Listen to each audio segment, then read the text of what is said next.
दोस्तों, स्कैम का नाम सुनते ही आपके दिमाग में सबसे पहले किसका नाम आता है? Let me guess, Harshad Mehta, Nirav Modi, Vijay Mallya. लेकिन ये उन स्कैमर्स के आगे कुछ भी नहीं जिनकी वीडियो आज आप देखने वाले हो। तो बिना देरी किए आपको एक कहानी के रूप में इंडिया के टॉप 5 स्कैमर्स के बारे में बताते हैं, तो वीडियो को लास्ट तक देखते रहिए। दोस्तों, ये कहानी है 24,000 करोड़ के स्कैम के बारे में। सहारा के बारे में कहा जाता है कि ये एक ऐसी कंपनी थी जो इंडियन रेलवे के बाद इंडियन लोगों को सबसे ज्यादा रोजगार देती थी। इस कंपनी की शुरुआत हुई गोरखपुर की एक छोटी सी जगह से। सहारा के मालिक सुब्रता रॉय ने क्या किया कि लोगों को सुझाव दिया कि वे हर रोज कंपनी में 1 रुपया जमा करवा दे। बाद में कंपनी इंटरेस्ट के साथ उनका पैसा लौटाएगी। 1 रुपए की स्कीम की लालच में 13 करोड़ लोग इस कंपनी से जुड़ गए। सिर्फ 2000 से शुरू होने वाला ये बिजनेस धीरे धीरे finance, real estate, information technology से लेकर कई सारे सेक्टर तक फैल गया। अभी तक सब कुछ ठीक चल रहा था, लेकिन कुछ सालों बाद लोगों ने अपने पैसे निकालना शुरू कर दिए और थोड़े ही वक्त में कंपनी पैसों की तंगी से गुजरने लगी। इस प्रॉब्लम से निकलने के लिए सुब्रता रॉय ने कंपनी का IPO लाने के बारे में सोचा। सेबी ने कंपनी के कागजात पढ़े तो इसे सहारा की 2 कंपनीज की पैसे जुटाने की प्रोसेस में गड़बड़ी दिखाई दी। सेबी ने तुरंत जांच शुरू कर दी। उसने पाया कि कंपनी ने 2 से 2.5 करोड़ इन्वेस्टर्स के करीब 24,000 करोड़ रुपए लिए हैं, और वो भी इलीगल तरीके से।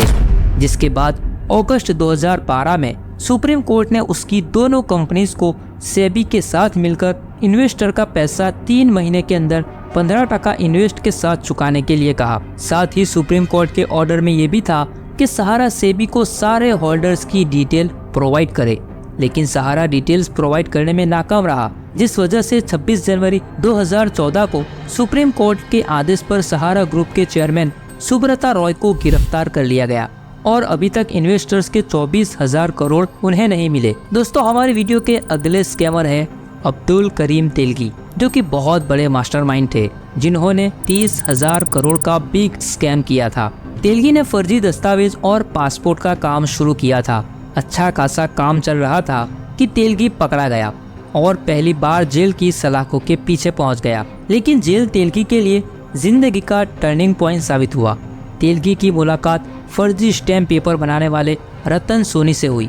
जेल से निकलते ही तेलगी और रतन सोनी ने फेक स्टैम्प पेपर का लाइसेंस लिया और पुरानी प्रिंटिंग प्रेस नीलामी में खरीद ली, और फिर यहीं से शुरू हुआ करोड़ों का घोटाला। तेलगी ने कई नई मशीनें खरीदी और मिंट रोड पर अपना प्रिंटिंग प्रेस भी खोल दिया। उसमें उसने 300 MBA कर चुके स्टूडेंट को काम पर रख लिया।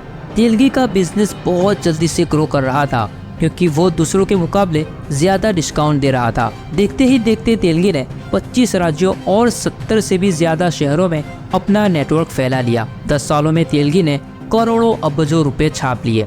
लेकिन साल 2000 में पुलिस ने एक ऐसा ट्रक पकड़ा जिसमें फेक स्टैम्प से पूरा ट्रक भरा हुआ था।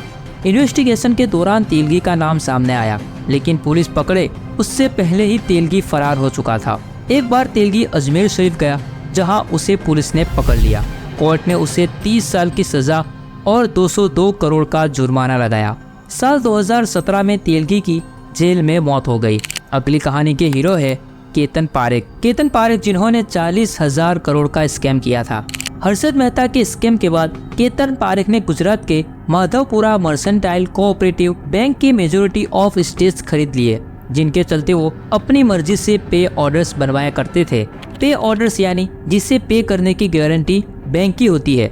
मतलब अगर ये कि पे ऑर्डर एक इंसान ने दूसरे इंसान को दिया, तो बैंक उस दूसरे इंसान को जितना चाहे उतना पे कर देगी, भले ही उस पहले इंसान के अकाउंट में पैसे हो या ना हो।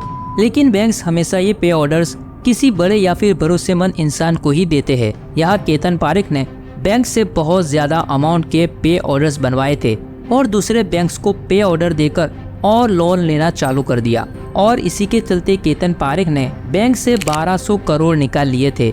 लेकिन बाद में पता चला कि ये स्कैम पूरे 40,000 करोड़ का है। ये स्कैम पब्लिकली एक्सपोज हो गया और केतन पारेख को ट्रेडिंग मार्केट से बाहर कर दिया। अब बारी आती है कॉमनवेल्थ गेम स्कैम की, जिसमें 70,000 करोड़ का स्कैम हुआ था। कॉमनवेल्थ गेम जो हर 4 साल में दुनिया के अलग अलग देशों में ऑर्गेनाइज किया जाता है। अब बारी थी इसे इंडिया में करने की। जो कि 2010 में दिल्ली में होने वाली थी, जिसमें एक कम्युनिटी बनाई गई। सुरेश कलमाड़ी को chairman, Lalit Bhanod secretary general बनाए गए। अब यहीं से शुरू हुआ घोटाले का असली खेल।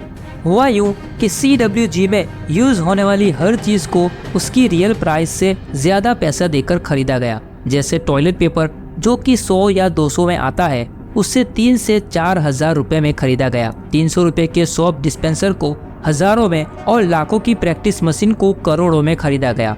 स्क्रीन पर दिख रहे इस बलून के लिए 70 करोड़ रुपए चुकाए गए, जबकि इसकी असल कीमत 40 करोड़ रुपए थी। 100 रुपए की चीज से लेकर करोड़ों रुपए की चीजों तक स्कैम करने वाले का नाम है सुरेश कलमाड़ी, जिन्होंने 70,000 करोड़ का स्कैम कर डाला। 70,000 करोड़ स्कैम के बाद आते हैं हमारी लिस्ट के नंबर 1 स्कैमर, जिनका नाम है पूर्व केंद्रीय मंत्री ए राजा, जिन्होंने 1,76,000 करोड़ का स्कैम किया है। कैसे, चलिए बताते हैं। मई 2007 को ए राजा को टेलीकॉम मिनिस्टर बनाया गया। अब अगस्त 2007 को 2G स्पेक्ट्रम का अलॉटमेंट होना था। स्पेक्ट्रम क्या है, पहले ये समझते हैं। सिंपल भाषा में कहा जाए तो हमारी आवाज को एक जगह से दूसरी जगह ट्रांसफर करना, लेकिन ये वेव लाइन आपको सरकार से खरीदनी होगी। 2 अक्टूबर 2007 को उस वक्त के प्राइम मिनिस्टर मनमोहन सिंह जी ने ए राजा को चिट्ठी लिखी, जिसमें लिखा था कि तुम स्पेक्ट्रम बेचने जा रहे हो तो रेट अभी के हिसाब से रखना, और दूसरी बहुत सी चीजें लिखी हुई थी। लेकिन ए राजा ने इसका बिल्कुल उल्टा किया। नवंबर 22, 2007 को ए राजा ने स्पेक्ट्रम बड़े सस्ते दाम में Swan Telecom, Unitech and Tata tele service को बेच दिया, और बाद में इन्हीं कंपनीज ने स्पेक्ट्रम को ज्यादा हाई रेट पर दूसरी कंपनीज को बेच दिया। 2009 में CBI ने इस केस को इन्वेस्टिगेशन करना शुरू कर दिया। CBI के इन्वेस्टिगेशन के दौरान पता चला कि देश को 1,76,000 करोड़ का भारी नुकसान हुआ है, जिसके चलते नवंबर 15, 2010 को ए राजा ने टेलीकॉम कंपनी को रिजाइन दे दिया। तो दोस्तों, आपको इस वीडियो में सबसे बड़ा और मास्टरमाइंड स्कैम कौन सा लगा, कमेंट करके ज़रूर बताइए। मिलते हैं अगली वीडियो में।